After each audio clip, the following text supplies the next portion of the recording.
고린도전서 12장 28절에서 31절까지의 말씀.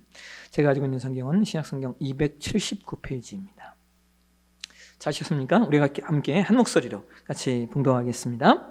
하나님이 교회 중에 몇을 세우셨으니 첫째는 사도요, 둘째는 선지자요, 셋째는 교사요, 그 다음은 능력을 행하는 자요, 그 다음은 병 고치는 은사와 서로 돕는 것과 다스리는 것과 각종 방언을 말하는 것이라. 다 사도이겠느냐? 다 선지자이겠느냐? 다 교사이겠느냐? 다 능력을 행하는 자이겠느냐? 다 병 고치는 은사를 가진 자이겠느냐? 다 방언을 말하는 자이겠느냐? 다 통역하는 자이겠느냐? 너희는 더욱 큰 은사를 사모하라. 내가 또한 가장 좋은 길을 너희에게 보이리라. 아멘. 들으신 헌금을 위해서 기도하겠습니다. 하나님, 주의 백성들이 하나님을 예배하는 예배자로 이 자리에 있게 하셔서 감사하고, 하나님을 예배하며 우리의 마음과 정성과 뜻을 모아 하나님께 귀한 예물을 올려드리게 하시니 감사합니다. 드린 손길들 하나님 기억해 주시고, 어려운 시간들 걸어가고 있지만 그럼에도 불구하고 정의 하나님의 것들 분별한 손길들마다 하늘로부터 임재하는 하늘의 은총이 있게 하시고, 하나님이 약속하신 선한 것들이 주의 백성들의 모든 삶 가운데 존귀한 열매로 맺혀지게 인도하여 주옵소서. 삶의 모든 순간 과정들 하나님 우리가 풀어가고 넘어서고 이겨내고 해결해 갈 것들 너무나 많습니다. 주님, 입을 열어 주님 앞에 기도하고 주의 도우심을 구하고 하나님의 역사를 구할 때 우리 모든 헌신과 수고와 섬김을 하나님 보시고 우리를 축복해 주시옵소서. 이 예물이 흘러가는 것들마다 하나님의 영광의 임재가 있도록 도와주시고 주님의 교회가 건실히 세워지는 과정이 되게 도와주옵소서. 거룩하신 예수님의 이름으로 축복하고 기도하옵나이다. 아멘. 오늘 본문의 말씀을 가지고 나의 은사는 어떠합니까? 라고 하는 제목으로 말씀을 나누도록 하겠습니다.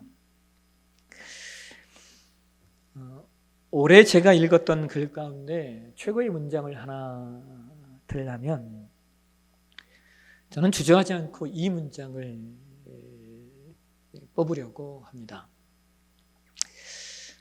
어떤 문장이냐면 이 문장이에요. 사랑한다라고 하는 것은 그 사랑이 보답받지 못할 위협을 무릅쓰는 것이다. 저는 이 문장이 정말 제 마음속 깊이 아주 묵직하게 다가왔어요.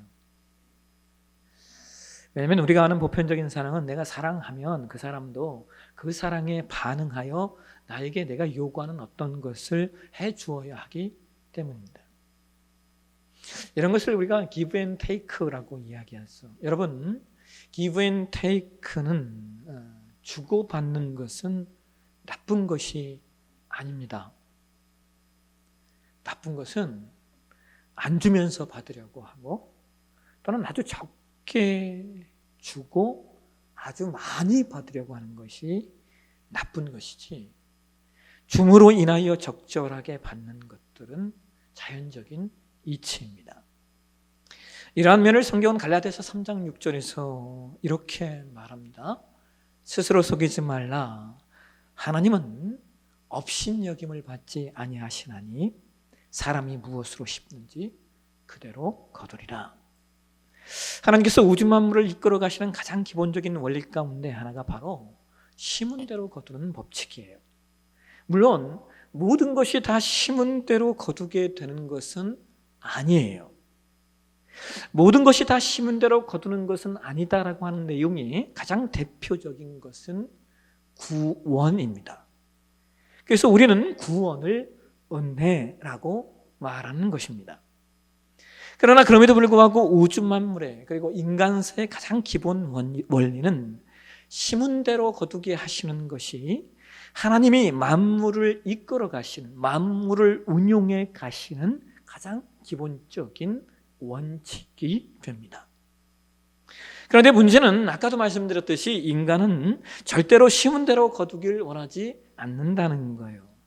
인간은 심지 않고 거두려고 하고, 동시에 적게 심고는 많이 거두려고 한다는 거예요. 바로 이것이 인간이 타락한 존재다라고 하는 것을 스스로가 증명하는 내용이 되는 겁니다. 그런데 여러분, 사랑이 뭐라고 말했습니까? 사랑은 보답받지 못할 위험을 무릅쓰는 거래요. 여러분 상상해 가세요. 보답받지 못하는데 그 일을 왜 하겠습니까? 그런데 바로 그것이 사랑이라는 거예요. 그 사랑은 정말 쉬운 일이 아닙니다. 여러분, 라틴어에요, 사랑이라는 단어가 아모르라는 단어예요. 아모르. 근데 재미있는 것은 라틴어의 사랑을 의미하는 아모르는 이 모르스라고 하는 단어를 품고 있어요. 근데 여러분, 라틴어의 모르스라는 단어의 뜻이 뭔지 아십니까? 단어가 이게 무엇을 말하는 단어냐면요, 죽음을 뜻하는 단어예요. 그러니까 라틴어에서 누군가를 사랑한다라고 하는 것은요, 죽음을 포함하고 있다는 거예요. 어떤 죽음입니까? 사랑으로 인하여 매일 지불되어야 하는 자기 소멸, 자기 희생, 자기의 낮아짐, 자기 부인, 이해, 용서, 배려 등의 참으로 쉽지 않은 엄청난 비용을 청구하는 것이 바로 사랑이기 때문입니다. 그런데 여러분, 철학자 케이로 케고로라고 하는 분이 그 결혼에 관한 약간의 성찰이라고 하는 책에서 이런 말을 해요. 결혼과 사랑, 그것이 숭고한 이유, 그것은 머리가 아닌 가슴이 결정하는 일이기 때문이다. 사랑과 결혼이 신성한 이유가 뭐냐? 그것은 머리가 아닌 내 가슴, 내 마음, 내 영혼의 깊은 곳에서 그를 선택하고 그를 결정하고 그와 언약했기 때문에 사랑과 결혼이 숭고하고 신성하다는 것입니다. 오늘 저와 여러분이 봉독한 말씀은 은사에 관한 말씀이에요. 우리가 보통 고린도전서 12장 말씀을 우리가 은사장이라고 이야기를 합니다. 사도 바울은 고린도전서 12장에서 여러 가지 은사에 대해서 이야기를 하고 있는데요. 먼저 고린도전서 12장 8절에서 11절까지의 말씀 한번 보실까요? 우리 말씀 한 목소리로 같이 한번 읽도록 하겠습니다.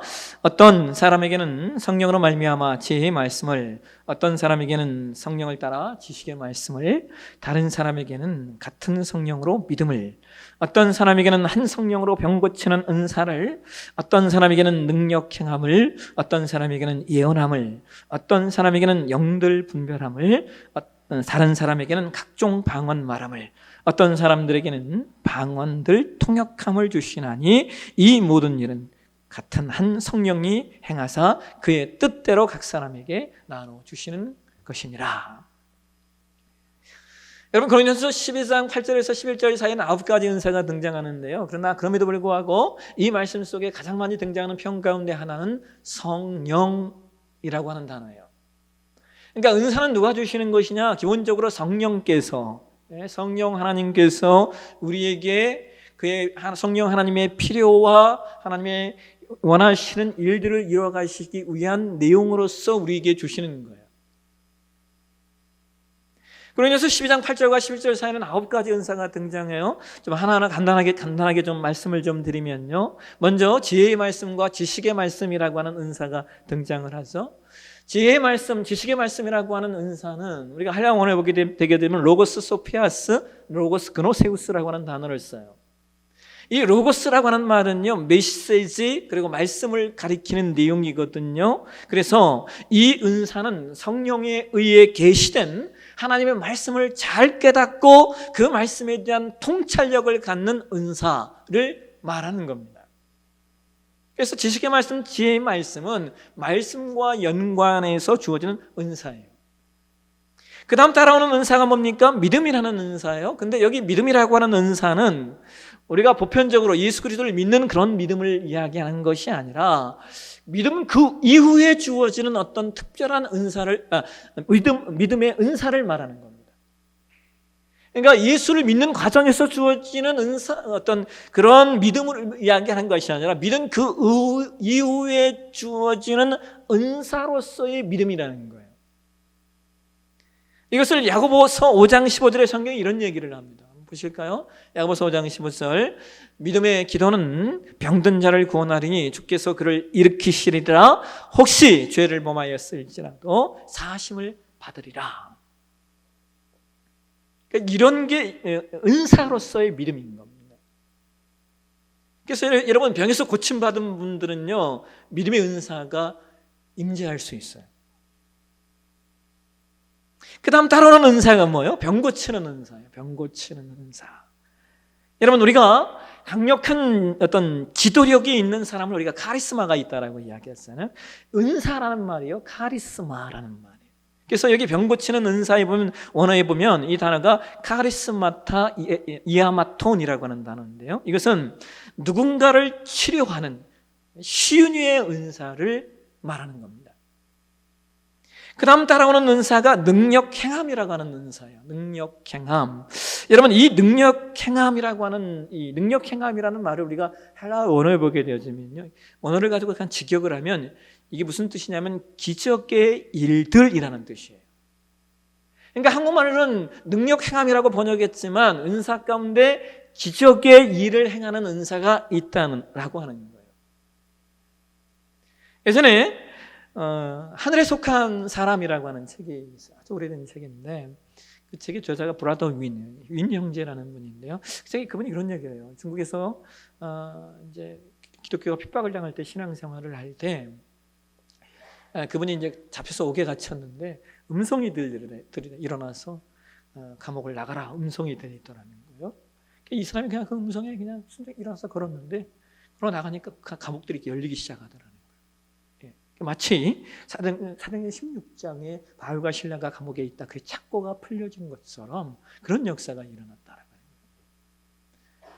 그리고 여러분, 그 워치만이라고 하는 분이 있어요. 워치만이. 그분의 책에 보면 그런 얘기가 있어요. 이분도 역시 공산화된 중국에서 신앙생활을 했던 분인데, 공안들이 워치만이를 잡기에 쫓고 이분이 도망가다가 막다른 골목에 있었어요. 그래서 이제는 다 포기하고 그냥 다 모든 걸 내놓고 그냥 잡혀가야 되겠다 하고 그냥 서 있었는데, 공안들이 바로 앞에 왔는데 워치만이를 못 보는 거예요. 그리고는 워치만이가 앞에 서 있는데 거가 앞에서 오줌을 싸고 그냥 돌아가는. 그러니까 이런 일들, 이런 기적의 일들이 나타나는 것을 우리가 능력행함이라고 이야기를 합니다.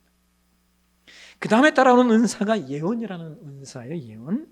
근데 여러분, 우리가 이 예언 그러면 우리가 언제나 예언 그러면 어떤 생각을 하냐면 앞날에 일어날 일을 맞추는 것을 예언이라고 단순히 생각하는데, 여러분, 여기 예언이라고 하는 말은요, 원어에 보게 되면 프로페테이아라고 하는 단어예요. 이 단어는 선지자와 연결된다. 선지자.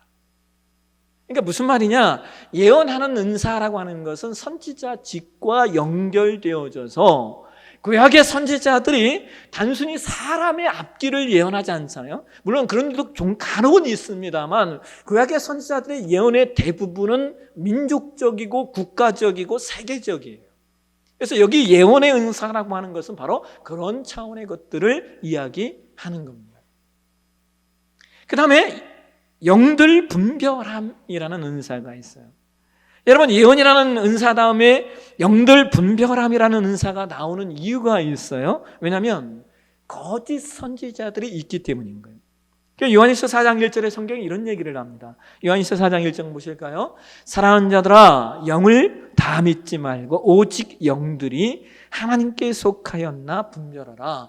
많은 거짓 선지자가 세상에 나왔습니다.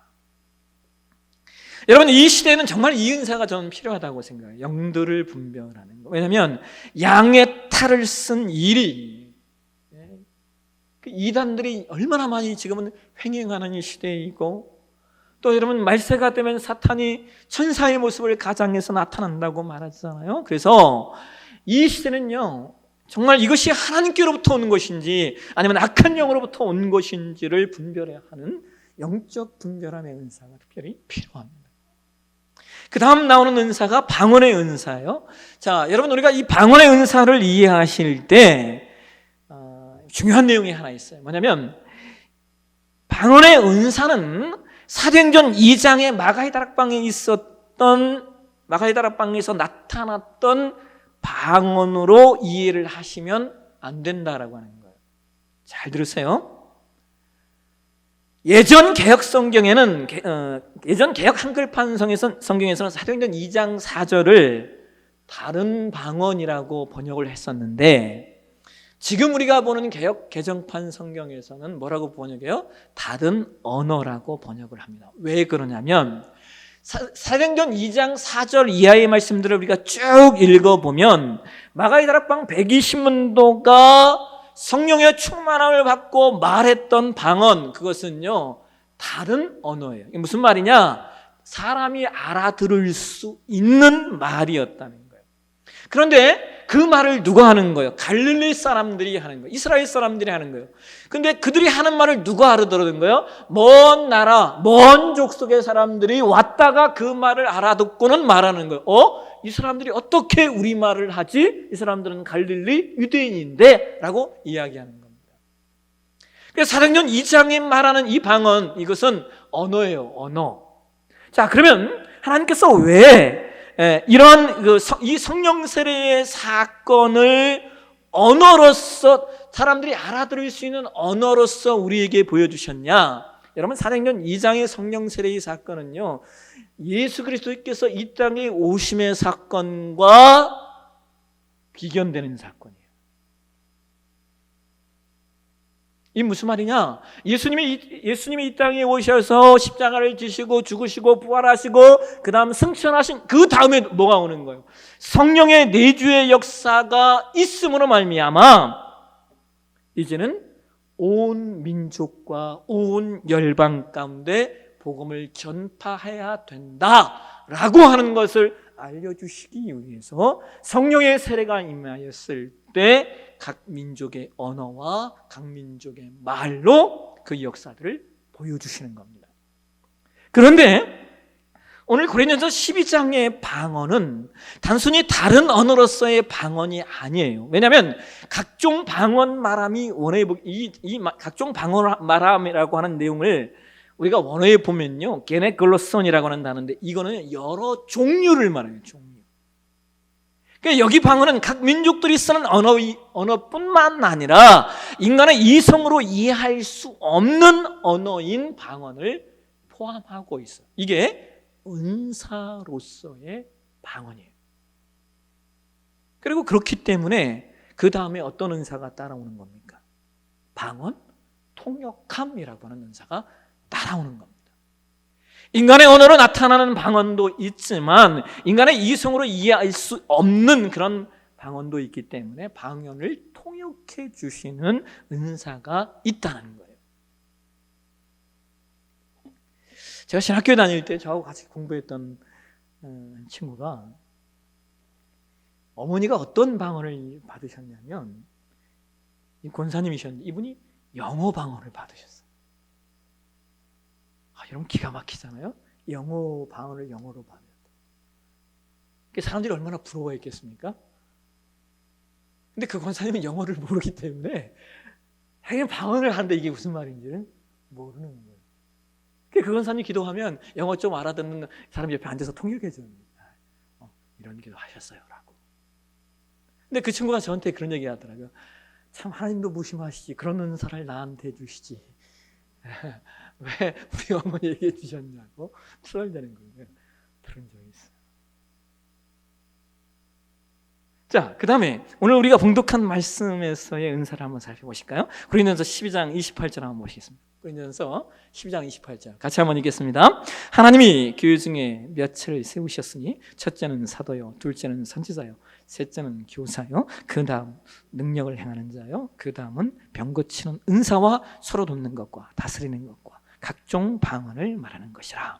자, 여러분 고린도전서 12장 28절에서 말하는 은사는 8가지가 등장을 해요. 그런데 앞에서 말한 은사들과 중첩되는 것들이 있어요. 그래서 앞에서 말한 것과 중첩되는 은사들을 제외하면 고린도서 12장 28절에 말하는 모든 은사들은 모두 직분과 관련된 은사들이에요. 그러니까 여러분이 교회에서 어떤 직분을 받으셨든지 그것이 은사로서 나타날 수도 있다는 거예요. 그래서 직분자들은 특별히 그 은사가 어떻게 발휘되어야 되느냐, 28절에 그런 얘기를 하죠. 서로 돕는 것과 다스리는 것이라고 하는 이야기를 하고 있어요. 여러분, 여기 서로 돕는 것이라고 하는 단어는 어떤 의미냐면요, 손을 거들어서 도와주는 거예요. 실제로 내 손을 가지고 도와주는 것을 말합니다. 그래서 학자들은 바울이 말한 이런 은사들을 뭐라고 얘기하냐면 오늘날 집사나 권사들을 염두에 두고 한 말이다라고 학자들은 해석을 해요. 그 다음에 다스리는 것이라고 하는 은사가 있죠. 여러분, 이 다스리는 것이라고 하는 이 은사가 이 원어에 보면요, 큐베르네세이스라는 단어예요. 큐베르네세이스. 근데 이 단어가 무슨 말이냐면요, 선장이란데, 선장. 배가 항해하기에 위험한 그 모래톱 해안을 통과할 수 있도록 조종해 주는 사람을 가리킬 때 쓰는 단어가 이 단어예요. 그러니까 여러분, 제가 전에 그런 얘기를 했죠. 토마스 아퀴나스라고 하는 신학자가 뭐라고 말했다는 거예요. 선장의 최고의 우선순위가 그의 배를 보호하는 것이라면 그 배는 영원히 항구에 머물러 있을 것입니다. 그래서 다스리는 자의 역할은요, 뭘 하는 거냐면 비전을 주는 거예요. 비전. 사람들에게 비전을 심겨주고 사람들에게 환상을 보게 하는 거예요. 그래서 그 비전과 그 환상 속에서 함께 항해의 여정을 떠나도록 돕고 사람들을 일으켜 세우는 은사가 다스리는 은사. 학자들은 사도 바울이 이 다스리는 은사를 뭐라고 말하느냐, 오늘날 교사나 그다음에 목사나 장로 같은 직분을 염두에 두고 한 말이다라고 해석을 합니다. 여러분, 교회 안에는 이렇게 여러 가지 은사들이 있어요. 또 바울은 로마서에서도 은사에 관한 말씀들을 하고 있고요. 여러 가지 은사들이 등장하는데, 자, 그렇다면 문제는 이거예요. 이러한 은사들이 어떻게 만들어지고 또한 이러한 은사들을 주신 이유가 뭐냐라고 하는 거예요. 자, 먼저 이런 은사들이 그럼 어떻게 만들어지는가 하는 거예요. 어떻게 만들어질까? 여러분, 은사에는요, 두 가지 양태가 있습니다. 하나는 사람이 성장하는 과정 속에서 만들어지는 은사가 있어요. 이건 자기의 경험과 자기의 배움과 자기의 지식과 자기 삶의 환경들을 통하여 형성되는 은사예요. 그래서 우리가 이것을 뭐라고 말하냐? 보편적인 은사라고 얘기해요. 그래서 모든 신자에겐 다 은사가 있어요, 없어요? 다 있습니다. 어떠한 모양이든 모든 신자에겐 다 자기 나름대로의 은사가 있어요. 다만 그 일을 하나님의 영광과 주님의 교회를 위하여 섬기는 데 쓰느냐 쓰지 않느냐의 문제일 뿐이지, 보편적인 은사가 없는 사람은 아무도 없다는 거예요. 그 다음은 또 하나가, 은사에는요, 어떤 사역을 위한 은사가 있어요. 어떤 사역을 위한 은사. 그래서 이것을 우리가 특별한 은사라고도 표현하기도 하는데요. 그러니까 어떤 사역을 위한 은사예요. 사역. 그래서 이 은사는 그 사역에 필요하기 때문에 일시적으로 주시는 것일 수도 있고요. 그래서 그 사역이 끝나면 그냥 없어지기도 해요. 그러나 또 어떤 직분자들에게 교회를 섬기고 교회를 이끌어가게 하시는 하나의 방법으로서 은사를 특별하게 주시기도 하는데, 그러나 이 은사는요, 사역을 위한 은사는 이 보편적인 은사와 어떤 차이점이 있냐면, 보편적인 은사는 거의 사라지지 않아요. 그러나 이 사역을 위해 주신 은사는요, 내가 그 사역을 위해 그 은사를 사용하지 않으면 사라져요. 소멸됩니다. 이게 은사의 두 가지 양태예요. 제가 예전에 그 장로교단, 그러니까 지금의 장로교단, 제가 그 개화 신학을 하는 교단으로 넘어오기 전에 오순절 교단, 성령 운동하는 교단에 제가 있었지 않습니까? 근데 제가 있었던 그 교단은 은사에 대해 대단히 많이 강조하는 교단이에요. 그래서 제가 그때는 하여튼 그 교단의 그 목회자들은요, 막 보통 막 은사가 막 하여튼 막 몇 개씩은 다 갖고 있어요. 막 특별한 은사들이라고 하는 은사들 다. 근데 그때 저도 뭐 방언도 했고 방언 통역도 했고 뭐 했었어요. 근데 제가 이쪽으로 이렇게 넘어오고 장로교로 넘어오고 나니까요, 이 개혁파 신학을 하는 분들 가운데는 다 그런 건 아니지만 어떤 분들은요, 은사 중지론을 말하는 학자들 가운데 은사는 중지됐다는 거예요. 지금 시대를 말하는 분도 있어요. 또 그리고 전체적인 분위기가 뭐 이렇게 막 이렇게 막 은사에 대해서 강조하지 않는 부분이, 그래서 자연스럽게 제가 그래도 지금은 제가 방언은 하지만 방언 통역하면 안 들려요. 제가 들리질 않아요. 그냥 그 당시는 들렸는데 지금은 들리지 않아요. 자연스럽게 제 안에 소멸이 됐어요. 근데 제가 지금도 민감하게 반응해서 사용하는 은사가 하나 있어요. 그게 뭐냐면 영들 분별함이라는 은사예요. 아마 이 은사는 목사로서 목회를 해가는데 너무나 필요하기 때문에 지속이 되는 것 같기도 해요. 근데 제가 이 은사를 언제 어떻게 받았냐? 여러분, 제가 신학을 공부할 때는요, 기도원 전성시대였어요. 기도원. 지금은 여러분 기도원에요, 기도로 올라오시는 분들이 없어요. 제가 신학교에 다닐 때만 해도 기도원에 앉을 자리가 없었고요, 또 얼마나 기도원이 많았는지 몰라요. 저도 1년에 몇 번씩은 기도원에 금식하러 올라갔고요, 매주 최소 한 번씩은 기도원에 올라갔었어요. 그 정도로 그 시대가, 제가 신학교 다닐 때 그랬는데, 제가 20대 때 한 기도원에 집회를 하러 갔는데 한 청년이에요. 여사 청년이었는데, 제가 쉽게 표현하면 이 여성이 정신이 나간 거예요. 정신이 나간 그런 여성이었어요. 우리는 정신 나가면 보통 옛날엔 뭐라고 얘기했습니까? 귀신 들렸다라고 이야기했어요. 그러니까 이 부모님이 이제 데리고 온 거예요. 그래서 제가 이 자매를 왜 기도하면서 하는 게, 간절히 기도했던 내용이 뭐냐면, 하나님, 이 자매가 왜 이렇게 되었습니까를 제가 물었어요. 간절히 기도했어요. 저는 알고 싶었어요. 단순히 이 자매가 정말 귀신 들린 걸까? 아니면 다른 이유가 있을까? 기도했는데 하나님 제 안에 주셨던 마음이 뭐였냐면요,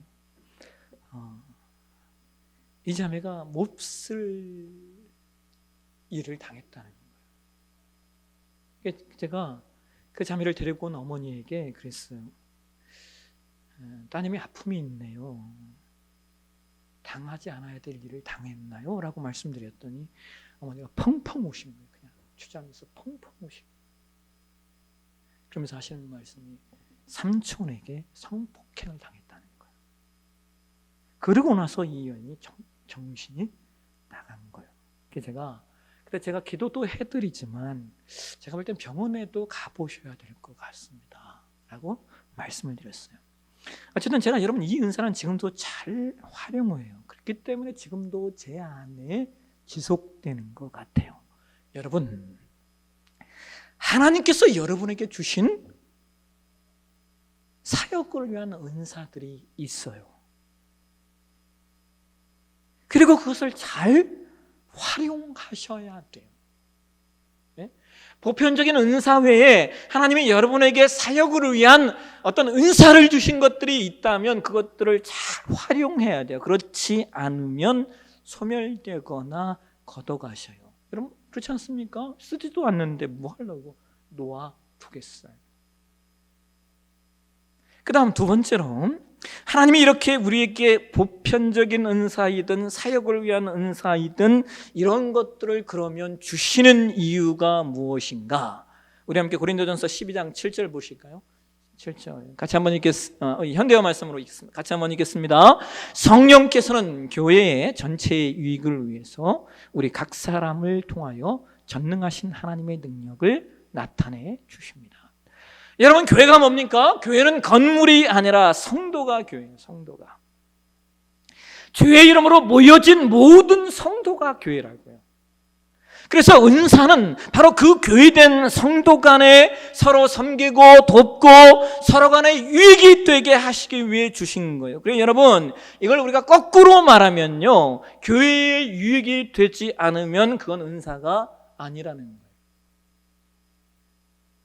그렇기 때문에 사도 바울이 오늘 본문 고린도전서 12장 31절에 이런 말을 합니다. 너희는 더욱 큰 은사를 사모하라. 내가 또한 가장 좋은 길을 너희에게 보이리라. 여러분, 은사는 본질적으로 교회의 유익을 위해 사용되어야 하는데, 그렇다면 교회의 유익을 위하여 가장 좋은 은사가 무엇일까요?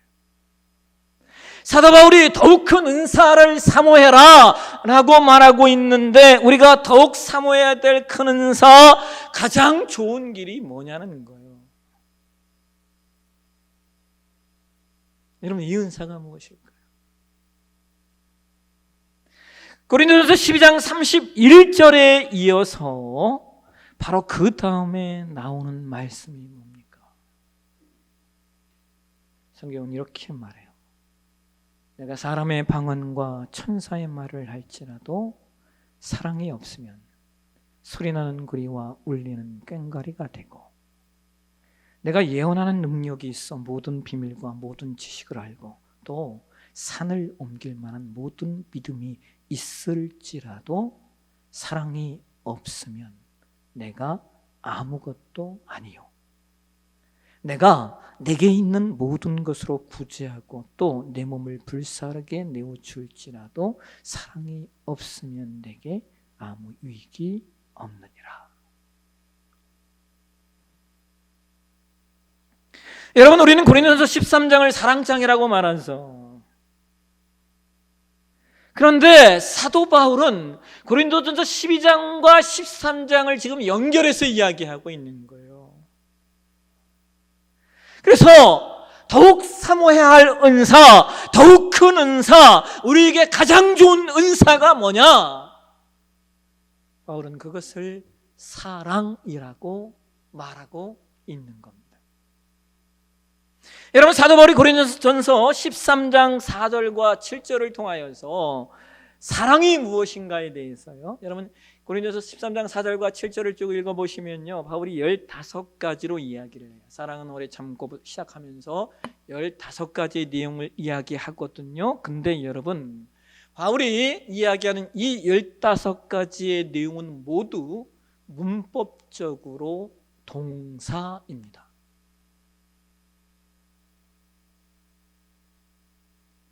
그러니까 사랑은 어떤 추상적인 감정이 아니라 구체적인 행함이라는 거예요.